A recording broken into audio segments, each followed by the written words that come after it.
El reporte pide que haya un impuesto progresivo a la riqueza extrema, algo que podría llevar a sacar a 2.000 millones de personas de la pobreza. ¿Es esto posible? ¿Y por qué no actúan los estados o las autoridades?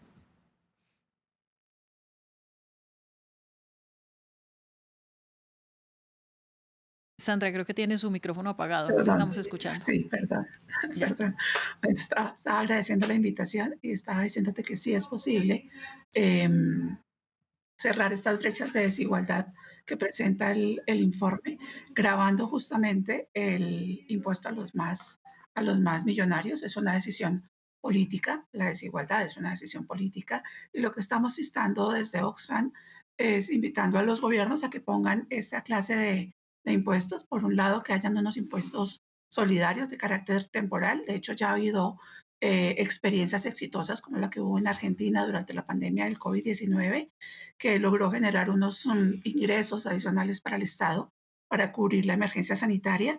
Y lo que estamos pidiendo de fondo, más allá de las emergencias, es incrementar de manera sistemática todos los tipos de impuestos sobre la renta a este 1% más rico, que como bien lo señalabas, están creciendo a una manera desaforada en los últimos 2 años, en medio de justo lo que veíamos ahora, de lo que está pasando en Ucrania, más la pandemia del COVID-19, y mientras el grueso de la población se sumerge en la pobreza y en la carencia, el 1% de la población está recibiendo ganancias que ni en sus mejores proyecciones habían previsto tener hace 10 años. Bueno, es que justamente una de las cosas que llaman la atención es que esta es la mayor bonanza para los millonarios de la última década, justo en plena pandemia. ¿Usted a qué se lo atribuye?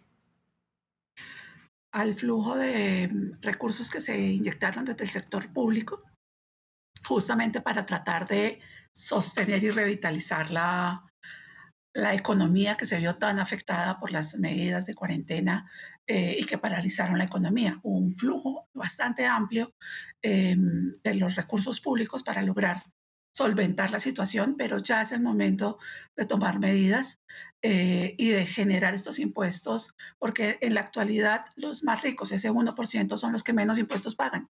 Y eso está sustentado en la teoría de que al rebajarle los impuestos a los más millonarios y a las empresas, se genera empleo y se genera riqueza por goteo para la población.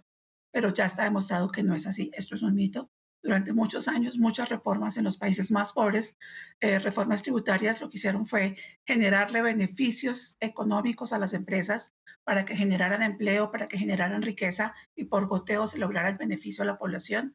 Pero esto no se logró y es el momento de volver a modelos que han sido exitosos en otros momentos de la historia. Hablamos de la posguerra después de la Segunda Guerra Mundial o de las grandes crisis económicas, donde los estados hicieron una carga impositiva mucho más fuerte a quienes más dinero tienen, y eso generó en realidad mejores condiciones de desarrollo. Lo que queremos es justamente cerrar esa brecha. Si se pusiera este impuesto de un 5% a los más millonarios, se lograría recoger el dinero suficiente para hacer un plan que nos llevara a 10 años a la erradicación del hambre en el planeta. Bueno, y es que por otro lado, los salarios reales han perdido casi un 10% de su valor entre el 2020 y el año 2022. Y millones de personas, 32,1% de la población, viven en pobreza. 82 millones de ellos ya están en situación de pobreza extrema. ¿Es culpa de los que más acaparan la riqueza? Es culpa de un sistema económico que favorece a los que más acaparan la riqueza. Por eso estamos diciendo, es una decisión política. Necesitamos que los gobiernos tomen la decisión de gravar estas riquezas, de gravar la renta, el patrimonio y las ganancias que tienen estas empresas, lo que generaría, lo que permitiría que el Estado logre su función estatal, que es la redistribución de la riqueza. Quienes más tienen, más deben aportar al sistema, y en este momento no está siendo así.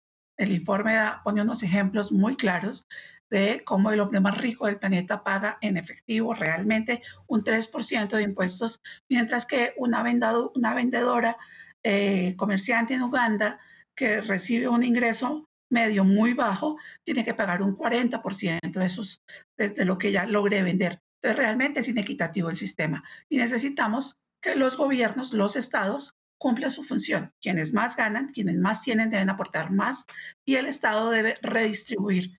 Otro problema que tenemos es que las personas pagan los impuestos y buena parte de esos impuestos se van para pagar la deuda, no para invertir en la seguridad social, en la alimentación, la salud y la educación, que es para donde deberían ir los recursos para generar bienestar y desarrollo.